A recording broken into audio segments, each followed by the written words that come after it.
জামালপুরে পাওনা টাকা দেওয়ার কথা বলে বাড়িতে ডেকে নিয়ে যুবককে মারধরের ঘটনায় 2 জনকে আটক করা হয়েছে।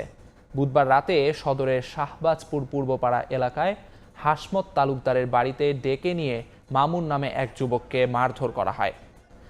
ট্রিপল লাইনে কল করে তাকে উদ্ধার করে জেনারেল হাসপাতালে নেয় পুলিশ। পরে উন্নত চিকিৎসার জন্য পাঠানো হয় ময়মনসিংহ মেডিকেলে।